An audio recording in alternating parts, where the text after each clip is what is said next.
নমস্কার বন্ধুরা, নিশিডাক গল্পের আড্ডায় আমি জয়দীপ আরও একবার তোমাদের সবাইকে স্বাগত জানাই। ডিসেম্বর মাসের শীতের এই রাতে খাওয়া দাওয়ার পর লেপ কম্বল মুড়ি দিয়ে কানে ইয়ারফোন গুঁজে যদি বেশ একটা টান টান উত্তেজনায় পরিপূর্ণ গোয়েন্দা গল্প শোনা যায়, তাহলে বলাই বাহুল্য আমাদের মতো সাহিত্যপ্রিয় মানুষের মন ভরে ওঠে আনন্দে। তাই আজকে চলে এসেছি এরকমই একটি রোমাঞ্চকর গল্প নিয়ে। সুলেখিকা দেবশ্রী ভট্টাচার্যের কলমে মেটেদা সিরিজের প্রথম গল্প নীলকান্ত মণির খোঁজে। ভালো লাগলে কিন্তু চ্যানেলটা সাবস্ক্রাইব করতে হবে, ও হ্যাঁ, বন্ধুদের সঙ্গে শেয়ার করতেও ভুলো না। তো চলো আর দেরি না করে শুরু করা যাক আজকের গল্পের আড্ডা। লেখিকা দেবশ্রী ভট্টাচার্যের কলমে আজকের গল্প নীলকান্ত মণির খোঁজে।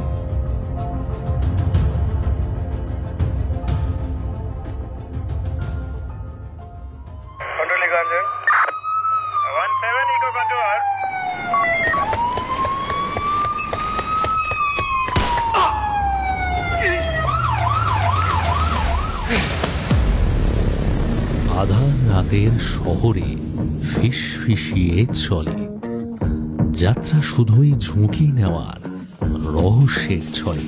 আপনি কি গোয়েন্দা গল্পের ভক্ত? শুরু হোক তদন্ত, এ খেলা সর্বনাশী, সব মিথ্যের বাজিমাত, গোয়েন্দার বাঁকা হাসি। জমে উঠুক রোমাঞ্চ, বিভিন্ন অজুহাতে এসেছে আবার নতুন গল্প নিশিডাকের রাতে। নমস্কার বন্ধুরা, নিশিডাক গল্পের আড্ডায় আমি জয়দীপ আরও একবার তোমাদের সবাইকে স্বাগত জানাই।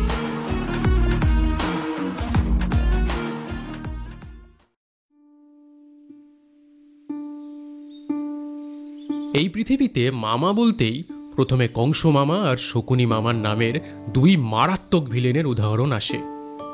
তাই হঠাৎই যখন বিদ্যুৎ মামার চিঠিটা এসে পৌঁছলো, তখন খানিকটা ভয়ই পেয়েছিলাম।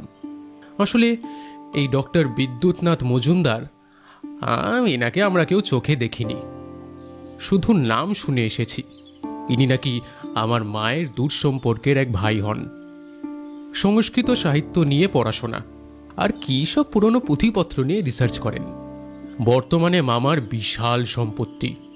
এককালে নাকি এই মজুমদার বংশ ছিল বর্ধমানের মহারাজের নায়েব।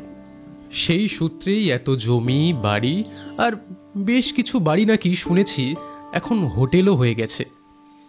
তা যাই হোক, এতকাল ধরে এই বিদ্যুৎ মামা তার পূর্বপুরুষের রেখে যাওয়া সম্পত্তির ওপর বসে নিশ্চিন্তে গবেষণা করেছেন। কিন্তু এখন নাকি তিনি অসুস্থ, মানে যাকে বলে একেবারে মৃত্যুশয্যায়। তা দুপুরের ডাকে আসা মামার এই আধা বিদ্যাসাগরীয় ভাষায় লেখা চিঠি দেখে যা উদ্ধার করলাম তার মর্ম অর্থ কিছুটা এরকম: মামা তার সম্পত্তি সমস্ত আত্মীয় স্বজন, বন্ধু বান্ধব ও তাদের ছেলে মেয়েদের মধ্যে ভাগ করে দিতে চান। মামা নিজে অবিবাহিত, তাই তার মৃত্যুর পর এই বিপুল সম্পত্তি নিয়ে যাতে কোনো অনর্থক ঝামেলা না হয়, তাই এই বিলি ব্যবস্থা। এই দুর্দিনে বাজারে কেউ 20 টাকার চকলেটও বিনা পয়সায় দিচ্ছে, শুনলে ধন্য হয়ে যাই। আর এ তো একেবারে রাজার সম্পত্তি বলে কথা, তাই মুখে একটা মানে কেন এই গোছের ভাব করে বাক্স প্যাটরা গুছিয়ে রওনা দিলাম বর্ধমানে। গিয়েই প্রথমে দুঃসংবাদটা শুনলাম, মামা গতকাল রাতে প্রয়াত হয়েছেন। আজকে দুপুরেই সকলে, মানে ওই পাড়া প্রতিবেশী আর বন্ধু বান্ধব যারা এসেছিল, সকলে মিলে নাকি দাহ করে দিয়েছেন। হ্যাঁ, সত্যি এমন এক দানবীর মামাকে শেষ দেখাও দেখতে পেলাম না। আসলে আমার কপালটাই খারাপ। আর একটা দিন আগেও যদি চিঠিটা আসতো, ভারতীয় ডাক ব্যবস্থার মুন্ডুপাত করতে করতে এদিক ওদিক চাইলাম, মানে যার জন্য আসা। আর সেটার কি বন্দোবস্ত হবে সেটা তো জানা দরকার।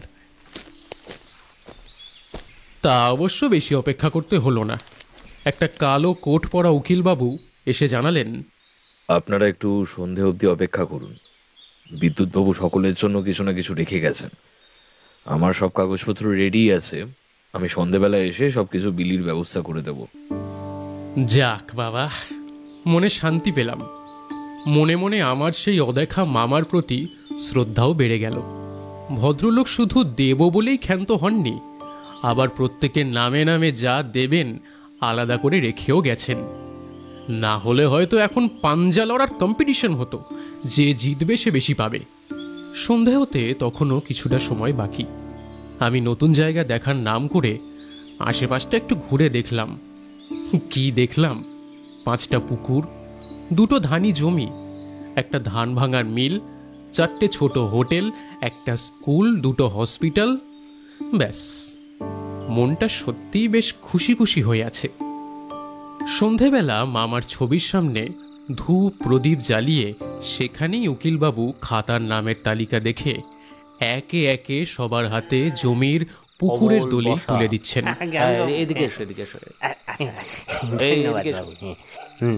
অনেক ছোটবেলায় একটা সারা বাংলা বসে লেখো প্রতিযোগিতা হয়েছিল। নেতাজি ইন্ডোর স্টেডিয়ামের মাঝখানে গোল চত্বরে শতরঞ্চি পেতে প্রায় 4-5 হাজার ছেলে মেয়ে গল্প লিখেছিল। পুরস্কার ছিল সবার জন্য। যখন পুরস্কার ঘোষণা হচ্ছে তখন দেখেছিলাম একটা সাদা টেবিলে ক্লথ পাতা, টেবিল ভর্তি করে সাজানো হচ্ছে নানা আকারের নানা রঙের প্রাইজ, কিন্তু আমার নামটা ডাকা হচ্ছে না। টেবিলটা প্রায় 12 ভর্তি হলো, 12 শেষ হলো, তারপরে গিয়ে আমার নামটা ডাকা হলো। ফার্স্ট প্রাইজ ছিল আমার নামে, এই বিশাল ঝালর দেওয়া একটা সুন্দর ট্রফি। সেই দিনের সেই অভিজ্ঞতা আমাকে শিখিয়েছিল কষা মাংস সবসময় শেষের দিকেই আছে। প্রথম দিকে ওইসব উচ্ছে, নিমপাতা, ডাল, আলু ভাজা এগুলো একটু সহ্য করতেই হয়। তাই উকিলবাবুর সামনে রাখা দলিলের পাহাড় যখন আস্তে আস্তে শেষ হয়ে আসছিল, তখনও কিন্তু আমি দমে যাইনি। আমি নিশ্চিন্ত মনে কষা মাংসের জন্য অপেক্ষা করছিলাম। অবশেষে এলো সেই মহেন্দ্রক্ষণ। উকিলবাবু খাতার একেবারে শেষের নামটা পড়লেন, পার্থ সান্যাল। আমি বেশ হাসি হাসি মুখ নিয়ে এগিয়ে গেলাম। টেবিলে তো আর কোনো দলিল নেই। হবে হয়তো আমার জন্য বিশেষ কোনো ব্যবস্থা করা হয়েছে। আপনার জন্য এইটে আছে। উকিলবাবু আমার দিকে এগিয়ে দিলেন 4খানা একটা লেদার জ্যাকেট দেওয়া ডায়েরি। সিরিয়ালে যেমন দেখায় ভয়ঙ্কর কিছু অঘটন হলে পৃথিবী ঘুরতে ঘুরতে থেমে যায়, পাখি উঠতে উঠতে দাঁড়িয়ে যায়, আমার চোখের সামনেটাও যেন সেরকমই ঘটে গেল। উকিলবাবুও বোধহয় নিজে এরকম একটা উপহার দেখে কিছুটা ঘাবড়ে গেছিলেন। আমার দিকে তাকিয়ে বললেন, আপনার জন্য এটাই রেখে গেছেন। আমি আর কি বলি, ঘাড় নেড়ে মুখে একটা ওই লজ্জিত লজ্জিত হাসি এনে বললাম, না না ঠিক আছে। ডায়েরিটা ব্যাগে ঢুকিয়ে বাড়ি চলে এলাম। মা সব শুনে বললেন, ফাটা কপাল বোধহয় একেই বলে, ডেকে এনে এরকম অপমান করার কোনো মানে হয়? ছি ছি ছি ছি। বাবা তো শুনে হো হো করে হেসেই উঠলেন। জিও একদম ঠিক চিনেছে। সল্লেকে বাড়ি বলে রোজ দুবেলা করে বই মেলা যাওয়ার ফল এটা। দড়ি দিয়েছে হাতে একখানা ডায়েরি। যাও এবার এটাকে সাজিয়ে রেখে দাও তোমার গুদাম ঘরে। আর কি, গুদাম ঘর মানে আসলে আমার একটা ছোটখাটো লাইব্রেরি। কিন্তু লাইব্রেরি বলতে যা বোঝায় সেরকম ঠিক নয়। মেঝে থেকে সিলিং অবধি বই, সেগুলো ঠিক পরপর নেই, মানে প্রায় একটাকে টানলে 4-5খানা বিদ্রোহ করে।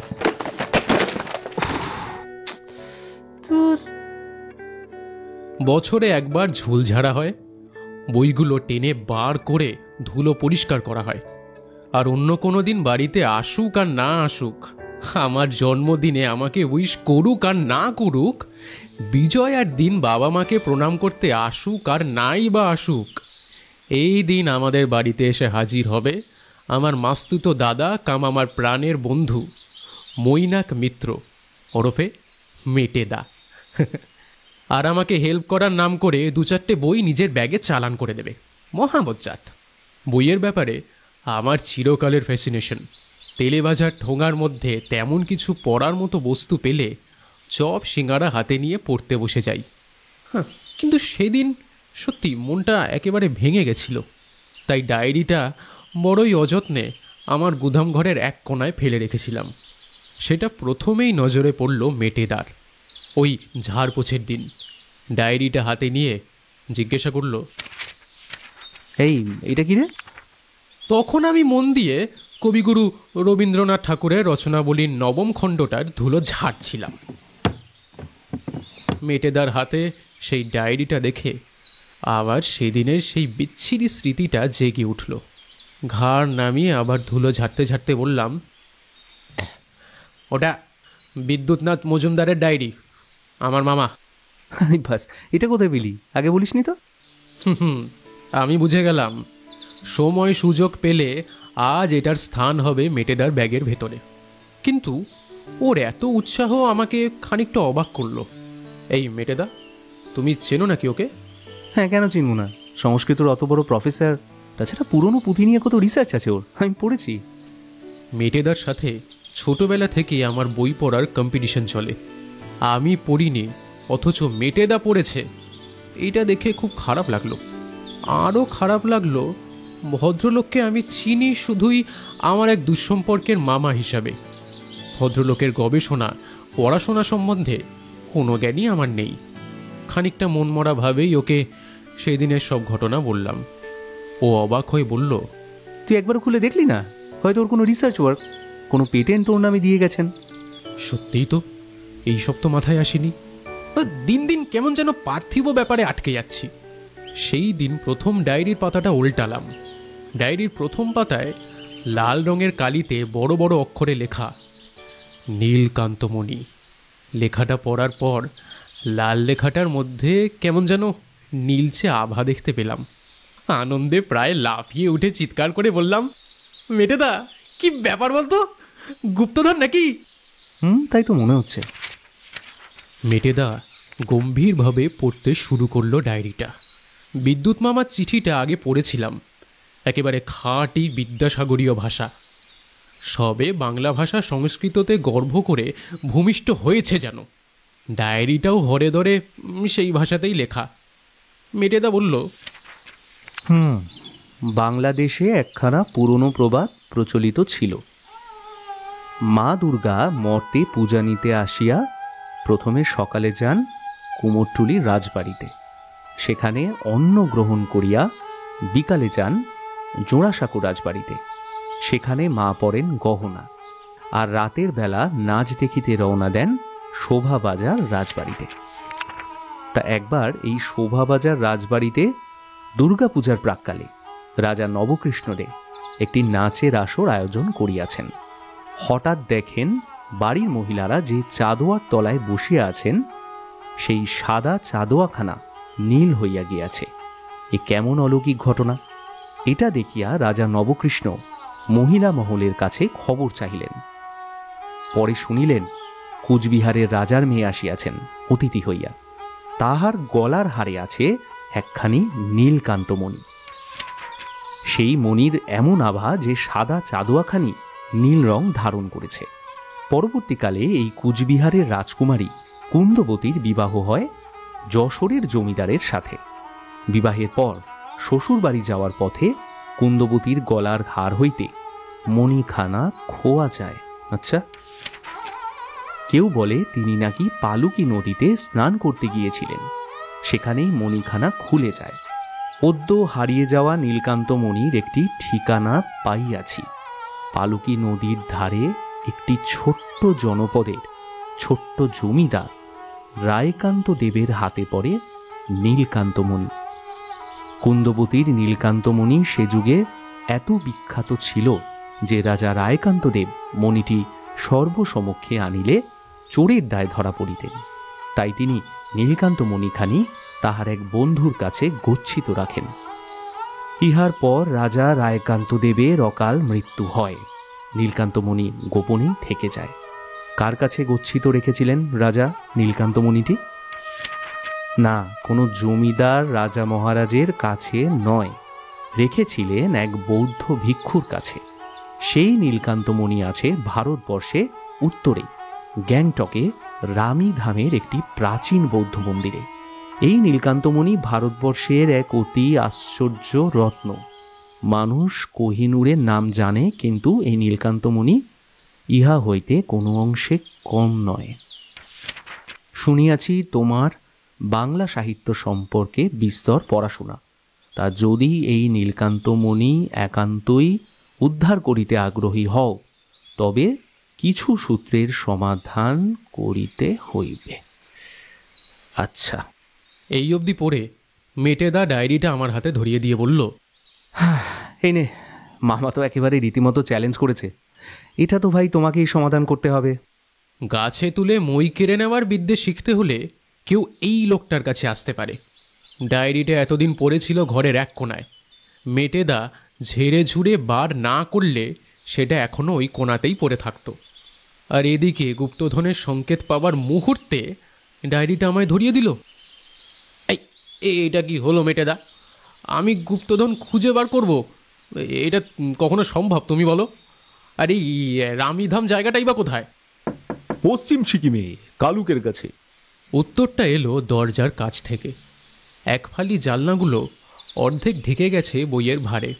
দরজা দিয়ে যে ফ্রেশ হাওয়াটা আসছিল সেটা হঠাৎই বন্ধ হয়ে যাওয়াতে বোঝা উচিত ছিল বাবা এসে দাঁড়িয়েছে দরজার সামনে। আমরা ধুলো ঝাড়া থামিয়ে বিদ্যুৎ মামার ডায়েরিটা নিয়ে বসে আছি দেখেই বোধহয় বাবা দেখতে এসেছিলেন ব্যাপারটা কি। আমার বাবা একজন সার্থক ভ্রমণ পিপাসু বলতে যা বোঝায় ঠিক তাই। আমি আর মা এই দুই অবোধ পিছুটান যদি না থাকতো, কিংবা বিদ্যুৎ মামার মতো যদি অগাধ সম্পত্তি বাবার থাকতো, তাহলে হয়তো বাবা চিরদিন ওই অতিথি তারাপদর মতো কাঁধে একটা বোচকা আর হাতে একটা বাঁশি নিয়ে ঘুরে বেড়াতো চরকি পাক্ষে। এই তো মেশো এসে গেছেন, তাহলে আর চিন্তা কি? মেশো তোকে রামীধামের ব্যাপারে পুরো গাইড করে দেবে। বুঝতে পারলাম না ঠিক এই সময়ে বাবা আসায় আমার সুবিধে হলো নাকি অসুবিধে হলো। বাবার দিকে তাকাতে বাবা চোখ টিপে বোঝাতে চাইল ব্যাপারটা একটু ম্যানেজ করে নিতে হবে। সেটা তো বুঝতেই পারছি। ব্যাটা বুঝে গেছে গুপ্তধনের লোভ এমনই জিনিস যে সহজে ছাড়া যাবে না। তার ওপর আবার এভাবে চ্যালেঞ্জ ছুড়ে দিয়েছে কে না, এক অপরিচিত মামা। রামীধাম স্বামীধামের যেখানেই হোক না কেন, যেতে তো আমাকে হবেই। আর যেতে হলে মেটেদার হেল্প আমার লাগবেই। তাই ও একটু ভাও খাচ্ছে। বাবা বলল, আরে কি মুশকিল, রামীদাম কোথায় সেটা আমি বলতে পারি, আর সেটা না বললেও তোমরা গুগল করে জানতে পারবে। তাই বলে গুপ্তধনের সংকেত আমি জানবো কি করে বলো তো? সব জিনিস যদি গুগল করে জানা যেত তাহলে তো আর চিন্তা ছিল না। আপনি বলুন না রামীধাম কোথায়? ওয়েস্ট সিকিমে কালুকের কাছে। কয়েক ঘন্টা রাস্তা, একটা বড় পাহাড়ের ওপর বৌদ্ধ মনেস্ট্রি। তবে ওখানে শুধু লামারাই থাকে। আগে তো সাধারণ মানুষের অ্যালাউই করতো না, কিন্তু এখন করে। তবে থাকতে দেয় না, থাকতে হবে তোমাদের কালুকে। বাবার কথা মন দিয়ে শুনে মেটেদা সোজা আমার দিকে তাকালো। আমি গলাটা যথাসম্ভব নরম করে ফ্রিজে রাখা পুরো 500 গ্রামের বাটার ঢেলে বললাম, অমন করে তাকাস না দাদা, তোকে ছাড়া আমি কি কিছু করতে পারি বল? আমাকে একলা ছেড়ে যাস না, আমি পারবো না। আরে হয়েছে হয়েছে, উফ, অত করে আর বলতে হবে না। দাঁড়া দেখি ক্লুটা কি। মেটেদা আবার ডায়েরির পাতা উল্টালো। এরপরে লাল কালিতে লেখা আছে চর্যাপদের লুই পার একটা দোহা। মেটেদা পড়তে শুরু করলো। কা আ তরুবর পঞ্চবী ডাল, চঞ্চল চিয়ে পৈঠকাল। ওরে থাম রে, আরে এটা তো জানি লুই পায়ের একটা দোহা। গুপ্তধনের ক্লুটা কোথায়? আরে এটাই ক্লু, এই তো এরপরই লেখা। দেখ, রামীধামে গিয়া আগে এই পদের অর্থ উদ্ধার করিয়া প্রথম চরণ উতরাও, তাহার পর দ্বিতীয় সংকেত পাইবে। এর মানে হলো এখন এই ডায়েরির পাতা উল্টে কোনো লাভ নেই, বুঝেছিস? আমি এবার হাতের বইটা রেখে দিয়ে আর একটু ঘেঁষে গিয়ে বললাম, তাহলে কবে যাচ্ছি আমরা? দেখ, আমার তো সামনে সেমিস্টার। বুঝলাম, আবার ভাও খাওয়ার জন্য লম্বা লিস্ট একটা ধরাবে। তাই তাড়াতাড়ি বললাম, ওহ কি বলছোটা কি সেমিস্টার? তোমার কি একার সেমিস্টার নাকি? আমারও তো সেমিস্টার আছে, কিন্তু সে তো এখনো মাসখানেক বাকি আছে। তুমি বললে আমি আজই টিকিটটা কাটছি, যতটা আগে যাওয়া যায়। আমাদের এই কথা বলা বলির মাঝখানেই কলিং বেলটা বেজে উঠল। দরজা খুলতে গিয়ে অবাক হয়ে দেখলাম বিদ্যুৎ মামার সেই উকিলবাবু, উনি আমাদের বাড়ি চিনলেন কি করে? আর চীনে একেবারে বলা নেই কওয়া নেই বাড়ির দোরগোড়ায় এসে হাজির হলেনই বা কেন? নমস্কার, চিনতে পারছেন? আমি শম্ভু নন্দী, ওই বিদ্যুৎ বাবুর বাড়িতে।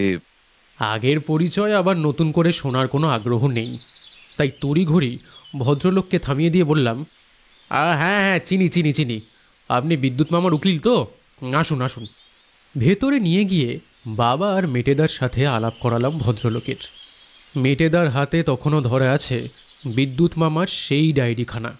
ভদ্রলোক দেখলাম সেই দিকে তাকিয়ে হঠাৎই কোনো ভনিতা ছাড়াই বললেন, তা দেখলেন নাকি ওই ডায়েরিটা? কি আছে বলুন তো? এমনিতে যতই ভাও খাওয়ার চেষ্টা করুক না কেন, এই সব ক্ষেত্রে সকলের আগে এগিয়ে আসে মেটেদা। ডায়েরির খোলা পাতাটা বন্ধ করে বলল, কেন বলুন তো? আপনি জানেন নাকি ওই ডায়েরিতে কি আছে? আরে না না, আমি আর জানবো কি করে। তবে ওই আপনি চলে আসার পরই একটা ভয়ঙ্কর রটনা রটেছে। বিদ্যুৎবাবু নাকি কি একটা গুপ্তধন পেয়েছিলেন, সেটার কোনো হদিশ পাওয়া গেল না। তাই সবাই আর কি আলোচনা করছে গুপ্তধনের হদিশ তিনি কাকে দিয়ে গেলেন। তখনই আপনার কথা খুব মনে পড়ল। আপনি এই ডায়েরিখানা পেয়েছিলেন, তা আছে নাকি কোনো গুপ্তধনের হদিশ? লোকটাকে কয়েকদিন আগেই দেখেছিলাম, তখন কিন্তু লোকটার চোখে মুখে এরকম লোভী ক্রূর ভাবটা ছিল না। এখন দেখে একদম চেনা লাগছে না ভদ্রলোককে। মনে হচ্ছিল ডায়েরিটা দিয়েই বলি, হ্যাঁ এই হলো গুপ্তধনের সূত্র, আপনি চাইলে নিতে পারেন। কিন্তু মেটেদা সেদিকে না গিয়ে সোজা বলল, আছে তো, অনেক কিছু আছে। আমার এই মাস্তুতো ভাইটি বাংলা নিয়ে পড়াশুনো করে, ওর খুব কাজে আসবে। মামা বুঝে শুনে ঠিক লোককেই দিয়েছেন ডায়েরিটা। চর্যাপদের কয়েকটা পদের বিশদে ব্যাখ্যা আছে এখানে, এই দেখুন না, দেখুন দেখুন। মেটেদা ডায়েরিটা নিয়ে ওই লুই পায়ের পথখানা খুলে সোজা এগিয়ে দিল লোকটার দিকে। সেদিকে তাকিয়ে ভদ্রলোক অত্যন্ত নিরাশ হয়ে বললেন, ও, পড়াশোনার ব্যাপারটা ঠিক গুপ্তধনই বটে। ছাত্রদের জন্য এর চেয়ে বড় গুপ্তধন কি আর হতে পারে, তাই না? শাস্ত্রে বলে, ছাত্রানাং অধ্যয়ং তপ। ভদ্রলোক তক্ষুনি উঠলেন না, আরও বেশ কিছুক্ষণ শাস্ত্র আলোচনা করে মায়ের হাতে চায়ের ভূয়সী প্রশংসা করে রওনা দিলেন। আমি দরজাটা বন্ধ করে ঘরে আসতেই বাবা বললেন, ব্যাপারটা কিন্তু সুবিধের মনে হচ্ছে না। এই লোকটা রামিধাম পর্যন্ত তোমাদের আবার ধাওয়া না করে, বুঝলে? মেটেদা একটা গম্ভীর নিঃশ্বাস নিয়ে বলল, না রে, ভেবেছিলাম তোর গুপ্তধন তোর একারই যা করার করা উচিত, কিন্তু সেটা আর হবে বলে মনে হচ্ছে না। এই যা দেখছি গদাই, তাতে তোকে ঠিক একা ছাড়া রিস্ক নিতে পারছি না। টিকিটটা কাট, আমারটাও কাটিস। মেটেদা ডায়েরিটা রেখে বিভূতিভূষণের রচনাবলী ঝাড়তে শুরু করলো। সব কিছুরই একটা পজিটিভ দিক আছে। এমন বিনা মেঘে বজ্রপাতের মতো উকিল শম্ভুনন্দী না এসে পড়লে আমার কপালে যে কি নাচছিল ভগবানই জানেন। হয় আমাকে গুপ্তধনের আশা ছাড়তে হতো, না হলে একা একাই ওই রামিধাম না স্বামীধাম ওখানে গিয়ে হাজির হতে হতো।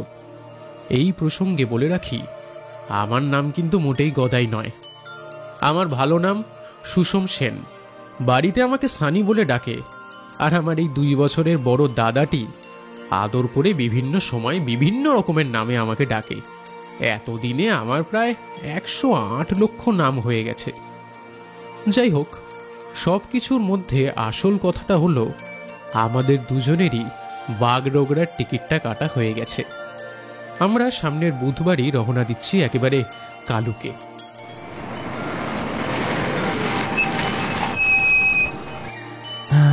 এখন তো বেশ সন্ধে হয়ে গেছে, এখন যাবেন রামিধাম? আসার সময় তো বেশ রাত হয়ে যাবে, কিছু তো দেখতেও পাবেন না। বাগডোগরা থেকে প্রায় 3 ঘন্টা মতো লাগলো কালুক পৌঁছতে। বাবারই একটা চেনা জানা হোমস্টেতে আমাদের থাকার ব্যবস্থা করা ছিল। হোটেলের manager cum local tour guide cum receptionist প্রতাপ কিছুতেই বিকেলে আমাদের রামিধাম যেতে দিতে চায় না, আর আমরাও ছাড়ার পাত্র নই। পড়াশোনা ফেলে একটা অড টাইমে এসেছি গুপ্তধন খুঁজতে। একটা দিন মানে আমাদের কাছে অনেকটা। মেটেদার প্রচণ্ড জোরাজুরিতে অবশেষে প্রতাপ খানিকটা নিমরাজি হলো। আচ্ছা, ঠিক আছে, যদি একটা জিপ জোগাড় করতে পারি, তবে সানসেট হয়ে গেলেই কিন্তু নেমে আসতে হবে। হবে না বলেও একটা ছোট্ট ওয়াগন জুটে গেল। বিকেল 3:30 নাগাদ আমরা বেরিয়ে পড়লাম রামিধামের দিকে।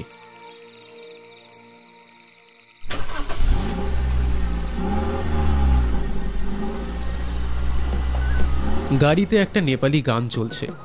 মাথামুন্ডু কিছুই বুঝছি না, তবে পাহাড়ি রাস্তায় এঁকে বেঁকে চলতে চলতে বেশ লাগছে। আচ্ছা মেটেদা, কথাটা 2 দিন ধরে মাথায় ঘুরপাক খাচ্ছিল, জিজ্ঞাসা না করে পারলাম না। বাংলাদেশের এক রাজা কুড়িয়ে পাওয়া একটা অমূল্য রত্ন এক বৌদ্ধ ভিক্ষুককে দিলেন কেন? আর তিনি এটার দায়িত্বই বা নিলেন কেন? একজন সাধু সন্ত হিসাবে তো মণিটা তার মালিককে ফেরত দেওয়াটাই উচিত ছিল নাকি? সব সময় কি উচিত কাজটা উচিত সময় হয়? বৌদ্ধরা তাদের ধর্মপ্রচারের জন্য একসময় অতি ব্যস্ত হয়ে উঠেছিল। বাংলাদেশে তাদের সেরকম মজবুত জমি ছিলই না।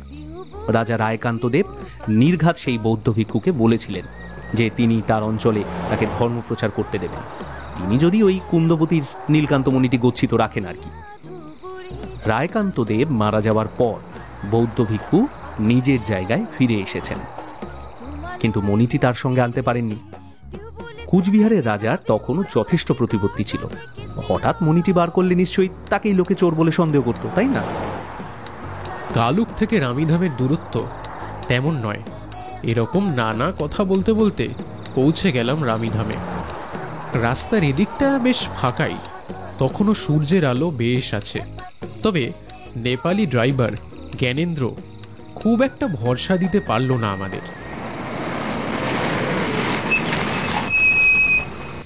साहब जी, पहाड़ी रास्ते में अचानक सूरज डूब जाता है, जल्दी जाइए। পাহাড়ের খাঁজ কেটে সিঁড়ি বানানো হয়েছে, নেমে আসার ভিড়টা বেশি।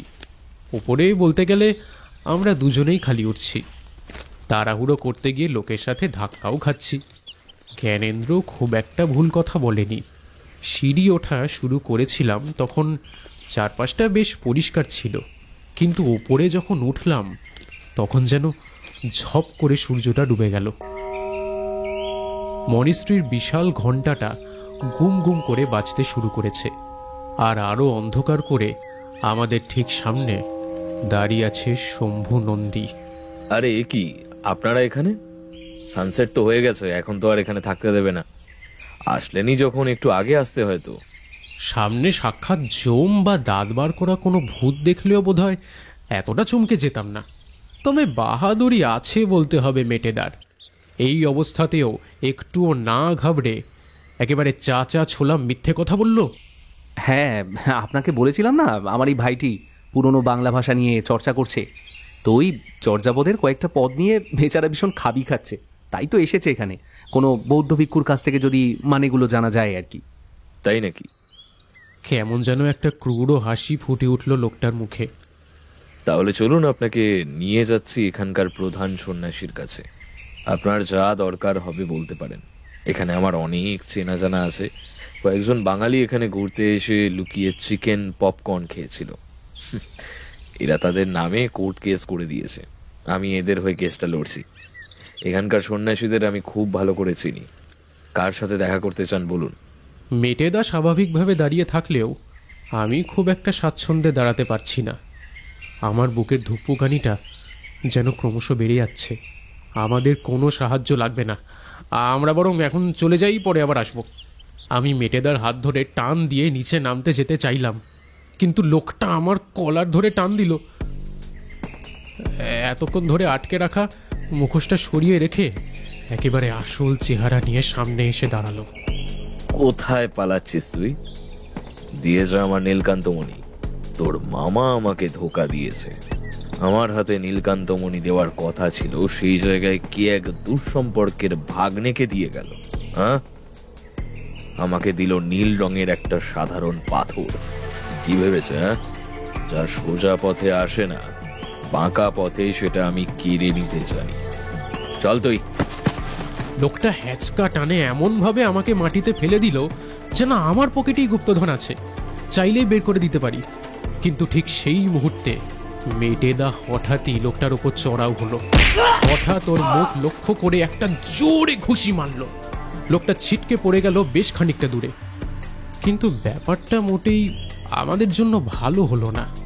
আমাকে যে লোকটা আগে ফেলে দিয়েছিল সেটা কেউ খুব একটা খেয়াল করেনি, কিন্তু মেটেদার ঘুষিটা এতই জোরে হয়েছিল যে শম্ভু নন্দী পড়ে যাওয়ার সঙ্গে সঙ্গে আশেপাশে ভিড় জমে গেল। না, সাধারণ মানুষ তেমন কেউ নেই, কয়েকজন লামা ছুটে এলেন। শম্ভু নন্দী নিজের ঠোঁটের কাছটায় খানিকটা ঘষে নিয়ে তাদের কাছে কী সব যেন বললেন, এ ভাষা আমরা জানি না। মুহূর্তে বেশ কয়েকজন এসে আমাদের ঘিরে ধরল। এরা কোনো সন্ন্যাসী নয়, বারমুডা টি শার্ট পরা সাধারণ নেপালি। শম্ভু নন্দী এবার এগিয়ে এসে মেটেদার একেবারে সামনে দাঁড়িয়ে বলল, একদম চালে ভুল করে ফেললে ভাই। এই জন্য বলে উকিলের বুদ্ধির সাথে পাঙ্গা নিতে নেই। ওই কেসটা হওয়ার পর এরা আমাকে একটু বেশি বিশ্বাস করে। So sad.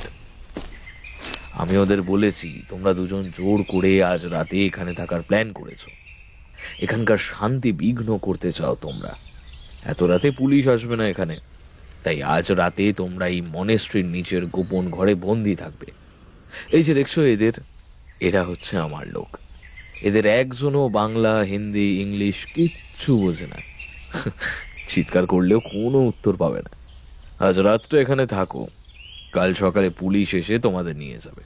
ও হ্যাঁ, ভালো কথা, এখানকার লোকাল লোক রামীধামের মনেস্ট্রিকে স্বর্গের মতো তোমরা এখানে এসে অসময়ে ঝামেলা করেছো শুনলে ওরা কেউ তোমাদের থাকতে দেবে না, হোটেল থেকেও তোমাদের বার করে দেবে।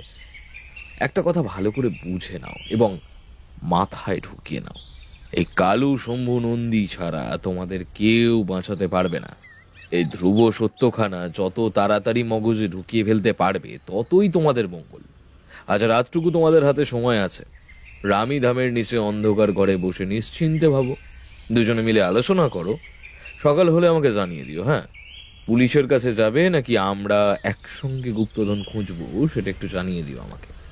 এই তোরা নিয়ে যা এদেরকে, মন্দিরের নিচের ঘরে বন্ধ করে দিবি, যা।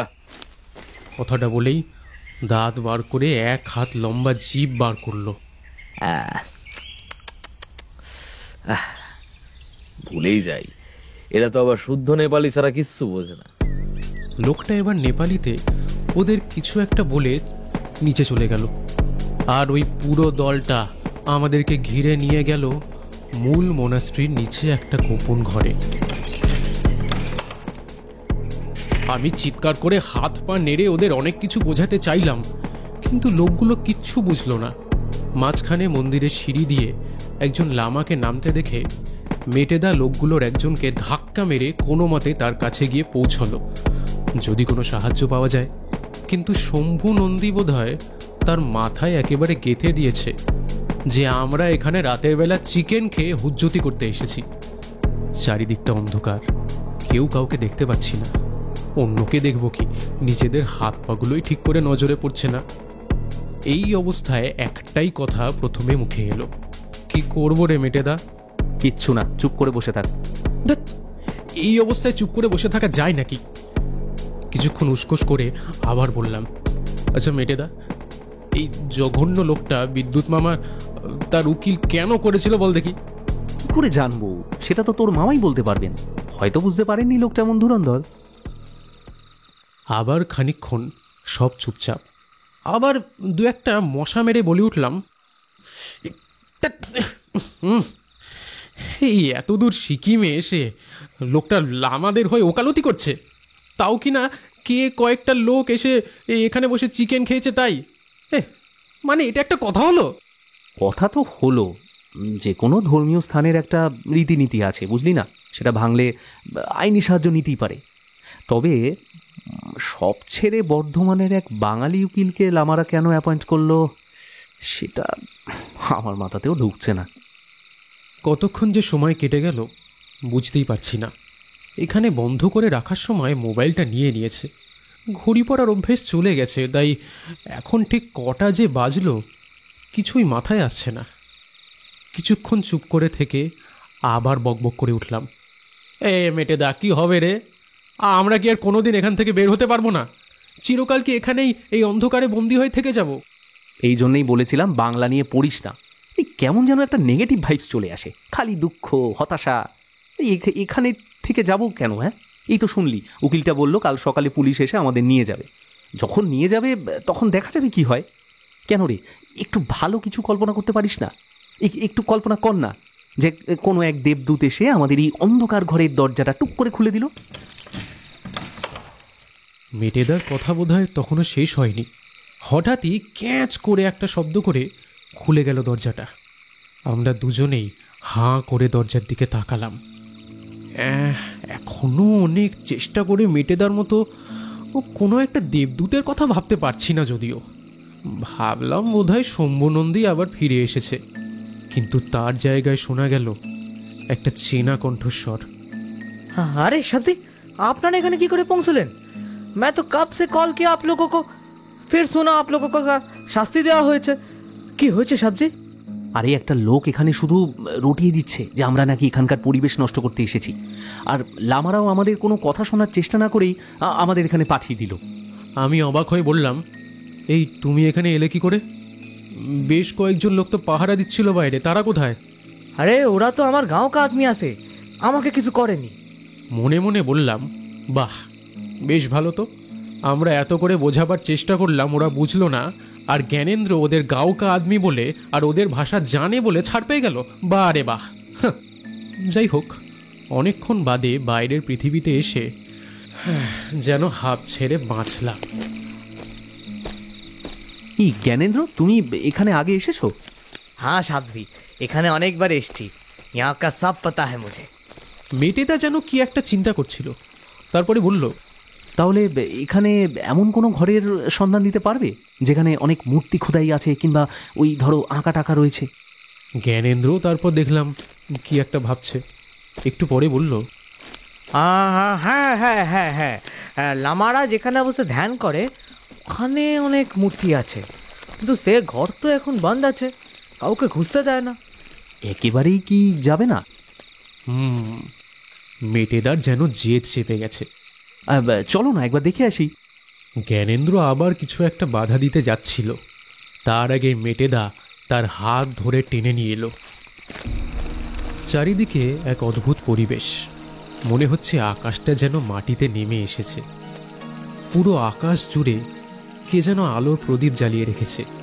একসাথে এতগুলো তারা আমি কোনোদিন দেখিনি। এক মুহূর্তে যেন গুপ্তধন, শম্ভুনন্দী সকলের কথা ভুলে গেলাম। মেটেদা আমাকে ধাক্কা মেরে বলল, এই জন্যই বলেছিলাম বাংলা নিয়ে পড়িস না। তারা দেখে অমনি কাব্য করা শুরু করে দিলি। সারা পাহাড়টা ঘুমিয়ে আছে। যারা আমাদের ধরে অন্ধকার ঘরে নিয়ে গেছিল তারা দাঁড়িয়ে আছে, কেউ কিছু বলছে না আমাদের, শুধু গুলি গুলি চোখ দিয়ে তাকাচ্ছে আমাদের দিকে। আমি জ্ঞানেন্দ্রর হাতটা চেপে ধরলাম। সে পরম বিশ্বাসে আমাকে বলে উঠল, अरे डरिए मत साबजी, ये सब गांव का आदमी है। আমাদের হাত ছেড়ে এক দৌড়ে ওদের কাছে গিয়ে কি যেন বলে এলো। আরে आप लोग তো পড়াশোনার জন্য এসেছেন, ধ্যানের ঘরে একটা জিনিস দেখে চলে আসবেন। চলুন চলুন তাড়াতাড়ি চলুন, আরে ये सब गांव का आदमी है, চলেন। পাহাড়ের গা বেয়ে একে বেঁকে উঠে গেছে সিঁড়ি। লামাদের ঘর বন্ধ, বাইরে একটা লাল ড্রাগনের হাঁ করা মুখ আছে, আর সেই মুখের ভেতরে প্রদীপ জ্বলছে। সব ছাড়িয়ে উঠে এলাম আমরা আরও ওপরে। এতক্ষণ ধরে অন্ধকারে থেকে চোখটা অন্ধকারে শুয়ে গেছিল। ধ্যান মন্দিরের আশেপাশে আলো জ্বলছে না। বাইরের দরজায় একটা বড় তালা। জ্ঞানেন্দ্র সেই তালায় হাত বুলিয়ে বলল, আরে बोला था ना सब्जी सब बंद होगा, কাল ফির আসবো। মেটেদা ঘরটার পিছন দিকে গেল। বেশ কয়েকটা বড় বড় জানলা ছিল। জানলাগুলো হাত দিয়ে ধাক্কা মেরে দেখল, সব বন্ধ। কিন্তু একেবারে শেষের দিকে ধাক্কা দিতেই জানলাটা খুলে গেল। তবে জানলাটা একেবারে একটা সরু। মেটেদা আমার দিকে তাকিয়ে বলল, এই প্যাকাটি চন্দ্র ঢুকতে পারলে একমাত্র তুই পারবি। জানলা দিয়ে ঢুকে ওপাশের বড় জানলাটা খুলে দে। এটা নিয়ে আমি বলতে পারবো না। ব্যাস, আমার আবার একটা নতুন নাম হয়ে গেল। সরু জানলা দিয়ে লাফিয়ে নামলাম ঘরের ভেতরে। মনে হচ্ছে যেন অন্য কোনো পৃথিবীতে এসে পড়েছি। কোনো আলো নেই, শুধু অন্ধকার আর অন্ধকার। কোনো মতে হাতড়ে হাতড়ে একটা বড় জানলা খুলে দিলাম। মেটেদা আর জ্ঞানেন্দ্র ভেতরে ঢুকে এলো। এই জ্ঞানেন্দ্র, তোমার কাছে মোবাইল আছে? একটু টর্চটা জ্বালাও তো। বলার সঙ্গে সঙ্গে জ্ঞানেন্দ্র মোবাইলের টর্চটা জ্বালল। অত বড় অন্ধকার ঘরে জ্ঞানেন্দ্রর মোবাইলের টর্চের আলোটা একটা জোনাকি পোকার মতো ঘুরে বেড়াচ্ছে। ঘরের দেওয়ালে নানান রকম মূর্তি খোদাই করা, আর একেবারে সামনে একটা বড় গাছের কাঠামো। গাছের গোড়ায় একটা সাপ কুণ্ডলি পাকিয়ে শুয়ে আছে। মেটেদা গাছের কাঠামোর দিকে এক দৃষ্টে তাকিয়ে বিড়বিড় করে বলল, কা আ তরুবর পঞ্চবী ডাল। আমাদের শরীর একটা গাছ, আর 5টি ইন্দ্রিয়, 5টি ডাল। এই পঞ্চেন্দ্রিয় দিয়েই বাইরের জগতের সঙ্গে আমাদের সম্পর্ক। এই ইন্দ্রিয়ই আমাদের মনকে চঞ্চল করে। পদকর্তা বলছেন, গরুর শরণ নিয়ে কুলকুণ্ডলিনীকে জাগ্রত করতে হবে। এই অবধি বলে মেটেদা আরেকবার সেই কাজটাকে ভালো করে দেখে নিল। তারপরে একেবারে জ্ঞানেন্দ্রর দিকে তাকিয়ে বলল, এই মোবাইলটা একটু ভালো করে ধরতো, আমি এই ডালগুলো একটুখানি খুলে নেওয়ার চেষ্টা করি। ये क्या बोल रहा है साहब जी? জ্ঞানেন্দ্র এবারে অবাক হয়ে মেটেদার হাত ধরল। কিরকম যেন একটা সন্দেহ ফুটে উঠল তার কথায়। अब सर आप लोग सच में बताइए तो, आपको झमेला করতে আসেননি তো? ইস, বেচারা বাইরে ওর গাঁওকা আদমিদের খুব বড়াই করে বলে এসছে যে এখানে আমরা এসেছি শুধু পড়াশোনা করতে। এখানে কোনো রকম ঝামেলা করা আমাদের উদ্দেশ্য নয়। মেটেদাও হাত রাখলো জ্ঞানেন্দ্রর হাতে। আরে আমাদের উপর বিশ্বাস রাখো, আমরা একটা জিনিস খুঁজছি, সেটা পেলে আবার যেমন জিনিস সব আগের মতো করে দেবো। জ্ঞানেন্দ্রর তবু যেন বিশ্বাস হতে চায় না। মেটেদা বলল, আরে চিন্তা করো না, আজকের অভিযানে তুমিও আমাদের সাথী। এটা মিটে যেতে দাও, তারপর তোমাকে পুরোটা বলবো। এইবার বোধ হয় জ্ঞানেন্দ্র একটু হলেও বিশ্বাস করতে পারল আমাদের উপরে। মোবাইলের আলোটা ঠিক ওই গাছের ডালের ওপরে ফেলল। মেটেদা এক একটা ডাল ঘুরিয়ে ঘুরিয়ে খুলতে লাগলো। শেষ ডালটা ছিল অনেকটা ওপরে। অনেক কষ্টে আমার কাঁধের ওপর দিয়ে সেটা খুলে ফেলল মেটেদা। আর তারপরেই একটা অবাক কাণ্ড। নিচে যে সাপটা কুণ্ডলি পাকিয়ে পড়েছিল সেটা হঠাৎই উঠে দাঁড়ালো, একেবারে সোজা হয়ে একেবারে গাছের মাথা ছুলো। আর তখনই ঠিক তার মাথায় দেখা গেল একটা পাথর জ্বলজ্বল করছে। আমার তো কথা বন্ধ হয়ে গেছে। অনেক কষ্টে মুখ দিয়ে বেরোলো, মেটেদা, গুপ্তধন, নীলকান্তমণি। কানা নাকি? কালার ব্লাইন্ডনেস আছে বলে তো শুনিনি কখনো। মেটেদা ঠিকই বলেছিল। অতিরিক্ত উৎসাহে আমি খেয়াল করিনি। একটা পাথর জ্বলজ্বল করছে বটে, তবে ওটা নীল নয়, লাল পাথর। সেটাও খুব একটা দামি বলে তো মনে হলো না। আমার সব উৎসাহ একেবারে মাঠে মারা গেল। ঠিক তখনই একটা অদ্ভুত ক্যাচ শব্দ হলো। অন্ধকার ঘরটা এক নিমেষে আলোয় ভরে উঠল। দেখলাম প্রধান দরজাটা খুলে শম্ভু নন্দী তার চেলাদের নিয়ে হাজির। দুজন লামাও পাশে দাঁড়িয়ে আছেন। জ্ঞানেন্দ্র অবাক। সে মোবাইল হাতে নিয়েই ছুটে গিয়ে তার জাত ভাইদের সাথে কি যেন কথা বলতে লাগলো। মেটেদা বিড়বিড় করে বলতে লাগলো, ভালো লোকেদের এই এক জ্বালা, তারা সকলকে নিজেদের মতো মনে করে। তখন রাস্তা ওরকম পরিষ্কার দেখে আমার সন্দেহ হয়েছিল, ইচ্ছে করে আমাদের এখানে ঢুকতে দিয়েছে। এখন যা খুশি অ্যালিগেশন দিতে পারে।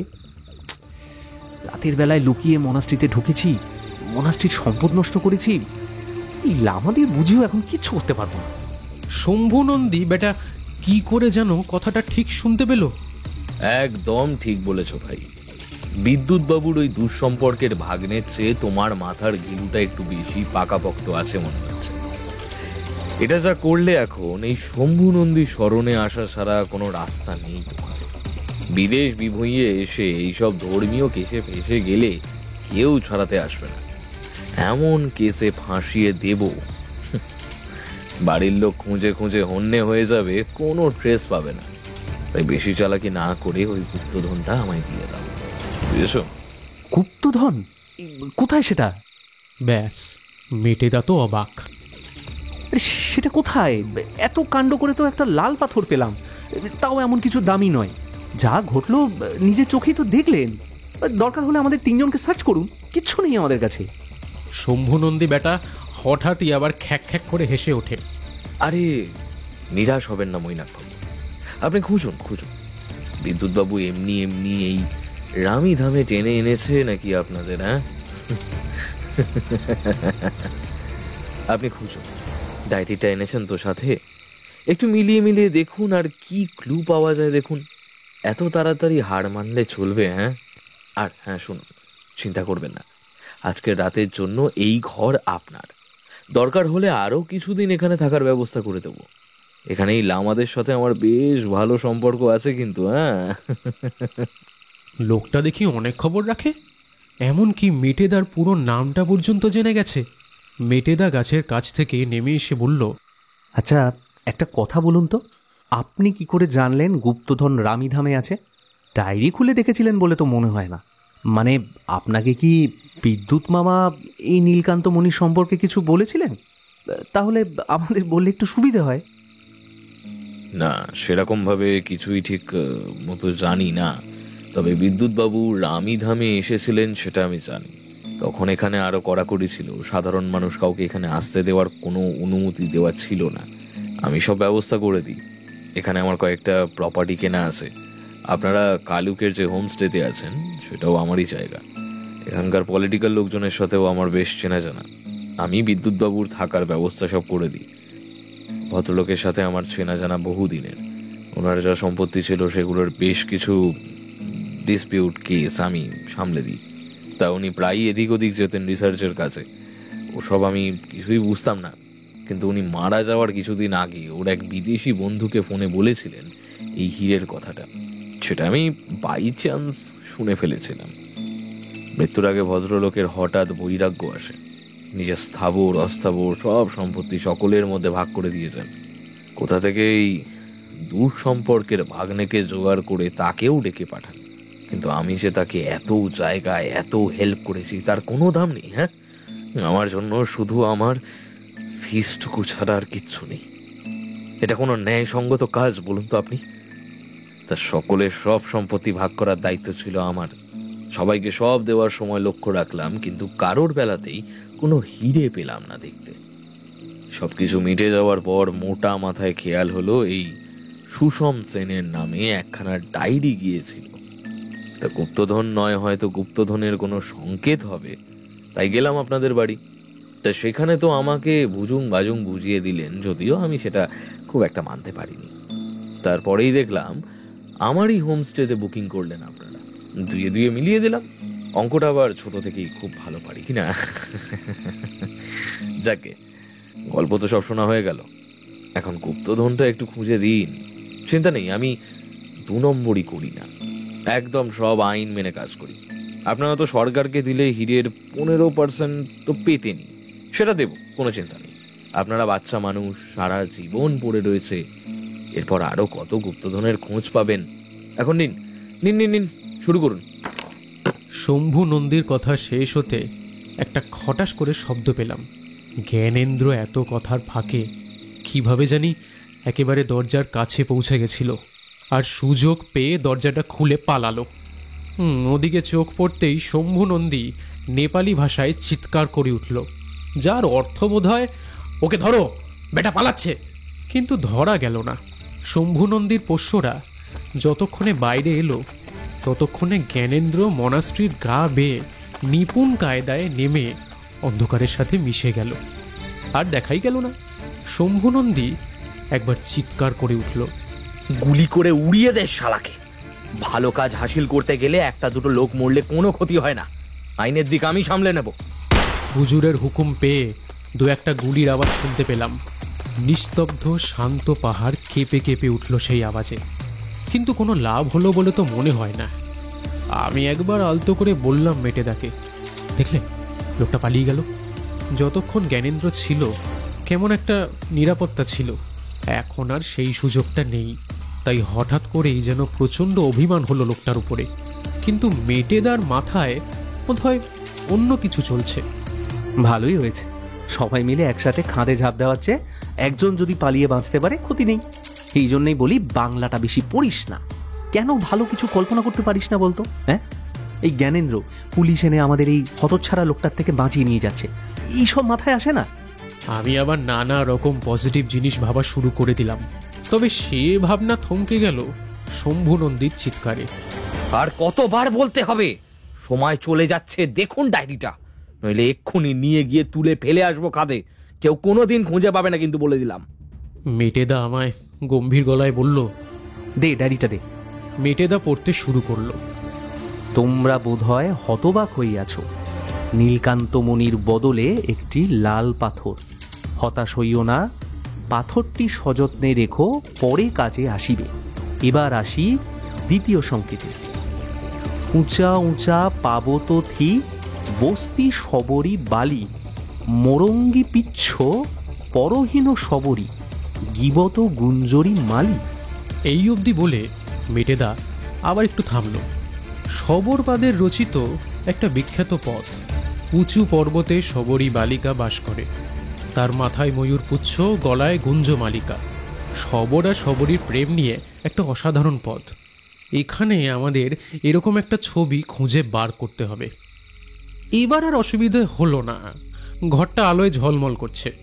শম্ভু নন্দী সবার আগে ছবিটা দেখে লাফাতে লাফাতে এগিয়ে গেল। ওই যে ওইখানে সবরই প্রেম করছে। হ্যাঁ, ঠিক বলেছেন।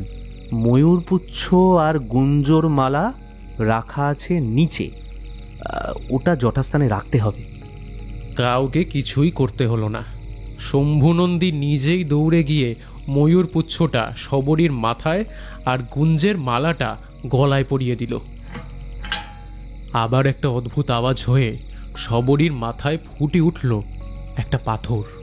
এবারের পাথরটা কমলা রঙের পাথর। মেটেদা বলল, এই পাথরগুলো রেখে দিন, বুঝলেন, পরে কাজে আসবে। বিদ্যুৎ কিন্তু তাই বলেছেন। ভদ্রলোককে দেখে মনে হলো এবার যেন বেশ বিরক্ত হয়েছেন। বললেন, কি যে করতে চাইছেন ভদ্রলোক কিছুই তো বুঝতে পারছি না। দেখুন এরপর আবার কোন পদ লিখেছেন। এরপরে আরও দুটো পথ পাওয়া গেল, একটা ভুসুক পাদের আর একটা ধেনধন পাদের। একইভাবে ছবির মধ্যে একটু অদল বদল করে দিতেই পাওয়া গেল দুটো পাথর, একটা হলুদ আর একটা সবুজ। শম্ভু নন্দী এতক্ষণে বিরক্ত হয়ে ধ্যান হলের মধ্যে বসে পড়েছেন। হলো, আর কত ঝুটা পাথর নিয়ে খেলা করব? কিছু তো করুন এবার। মেটেদাও এবার একটু সুর চড়িয়ে বলল, তা আমি আর কি করব বলুন তো? হ্যাঁ, যা হচ্ছে তো আপনাদের সামনেই হচ্ছে। এই তো ডায়েরি, দেখুন। চেনেন তো ডায়েরিটা নাকি? আপনি তো দিয়েছিলেন এটা সুমনকে, মনে আছে তো? না সেটাও ভুলে গেছেন? এত যখন আপনার তারা, তাহলে নিজেই দেখুন না কি লেখা আছে এতে। না ঠিক আছে, ও দেখে আমি কিচ্ছু বুঝবো না। এসব কবেকার পথ টদ, ওসব আমি কিচ্ছু জানি না, আপনারাই দেখুন। মেটেদা আবার ডায়েরির পাতাটা উল্টালো। 4টে পাথর পেয়ে গেছো যখন, তখন অর্ধ কাজই সমাপ্ত। আর শুধু নীলকান্তমণি পাওয়া বাকি। এই মণি নিতে মঠ প্রধানের অনুমতি নিতে হইবে। তাহার কক্ষে এক বিশেষ স্থানে এই 4টি পাথর যথাযথ সংযুক্ত করিতে পারিলেই পঞ্চম পাথর হিসেবে নীলকান্তমণি প্রকট হইবে। কথাগুলো বলা মাত্র শম্ভু নন্দী আবার লাফিয়ে উঠলেন। এই তো এখানে এই মনেস্ট্রির চিফ আছেন, উনি অনুমতি দিয়ে দিয়েছেন। চলুন চলুন ওর কক্ষে যাই, মানে ঘরে যাই। আরে আমাকেও সাধু ভাষা শিখিয়ে দিল। মেটেদা একবার সেই লামাকে ভালো করে লক্ষ্য করল। এখানে এই ঘরে আসার পর থেকে উনি একইভাবে দাঁড়িয়ে আছেন, মুখে একটা গেরুয়া রঙের মাস্ক। এখনো পর্যন্ত একটা কথাও বলেননি তিনি। উনি তো কিচ্ছু বলছেন না।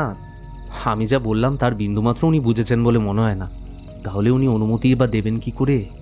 রাজা রায়কান্তদেব একজন বৌদ্ধ ভিক্ষুককে এই নীলকান্তমণি দিয়েছিলেন যাতে তিনি নিরাপদে রাখতে পারেন। রায়কান্তদেবের মৃত্যুর পর সেই বৌদ্ধ ভিক্ষু নীলকান্তমণি এনে এখানে সুরক্ষিত করে রাখেন। বর্তমানে মঠপ্রধানের হাতেই তার নিরাপত্তা, তাই যদি উনি অনুমতি না দেন কোনোভাবেই আমরা মণি আনতে যেতে পারি না। শম্ভুবাবু এবারে রেগে চিৎকার করে উঠলেন। ফাঁকা ঘরটায় ওর চিৎকার শুনে কেমন যেন গমগম করে উঠল। বলছি তো আমি, এখানে আমি যা বলবো সেটাই হবে, কারোর অনুমতি নিতে হবে না। তারপরে এক দৃষ্টে মেটেদার দিকে তাকিয়ে আবার দৌড়ে ফিরে এলেন সেই বৌদ্ধ লামার দিকে। তারপরই হঠাৎ একটু অতিরিক্ত বিনয় হয়ে বললেন, কি বলেন, যেতে পারি তো আমরা আপনার ঘরে? একবার বাংলায় বলে বোধহয় সেই কথাটা আবার নেপালি ভাষায় বললেন। লামা খানিকক্ষণ স্থির দৃষ্টিতে তাকিয়ে রইলেন মেটেদার দিকে। তারপরে খুব আস্তে আস্তে মাথাটা সামনের দিকে কেন জানি না দুবার নাড়িয়ে দিলেন। আবার শম্ভুবাবু আনন্দে হৈ হৈ করে উঠলেন। এই তো দেখেছেন তো, শান্তি হয়েছে এবার, উনি অনুমতি দিয়েছেন, চলুন এবার। অগত্যা এবার আমরা আবার ওই ধ্যান মন্দির ছেড়ে নামতে শুরু করলাম নিচে। বাইরের আকাশটা একেবারে কালো হয়ে গেছে এখন, একটাও তারা দেখা যাচ্ছে না। একটা কড়া ঠান্ডা হাওয়া একেবারে হাড় পর্যন্ত কাঁপিয়ে দিয়ে গেল। উফ!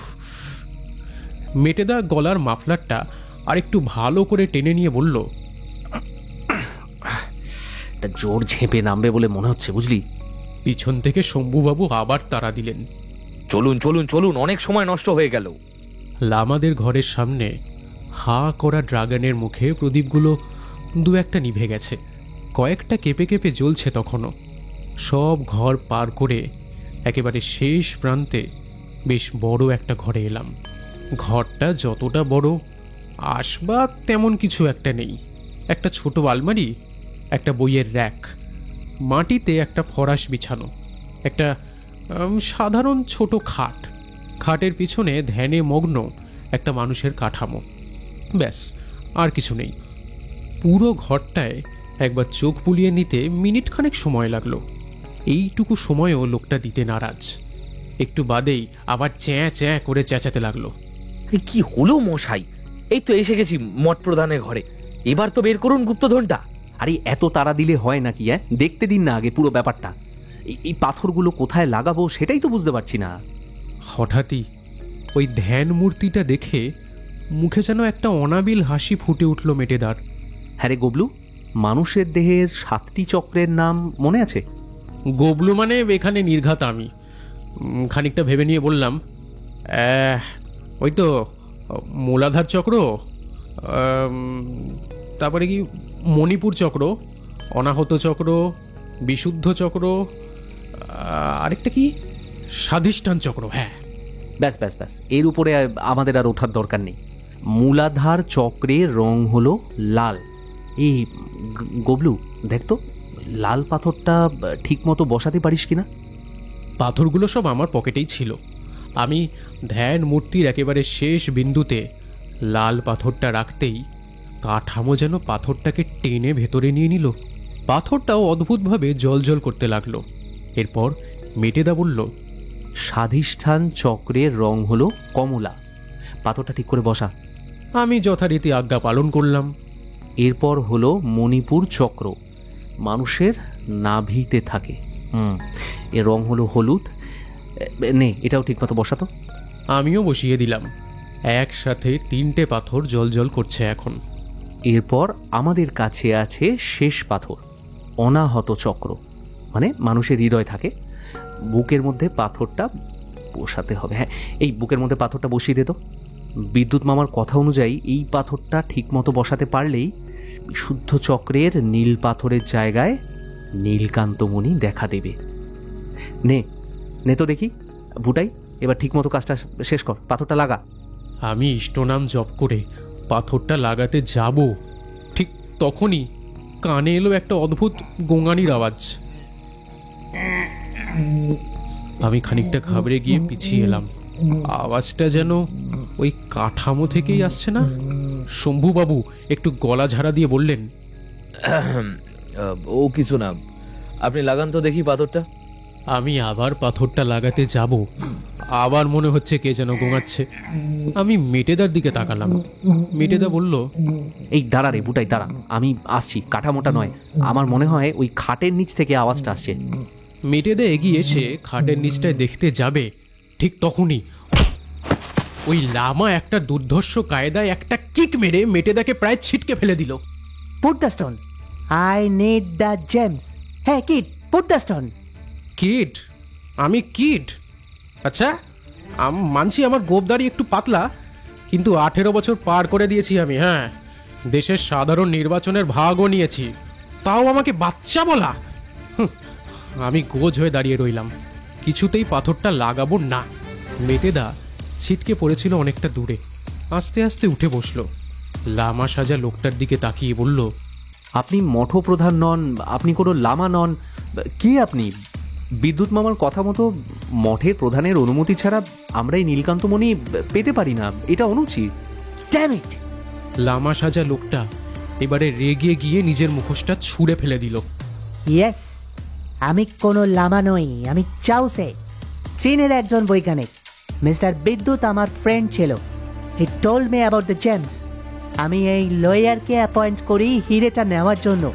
এখানে 3 দিন ধরে রয়েছি, পুরো জায়গাটা কবজা করে রেখেছি। অল লামাস আর হোস্টেজ হয়েছে। আর কিছু জানতে চাও? No, first put the stone. লোকটা এবারে আমার দিকে এগিয়ে আসছে।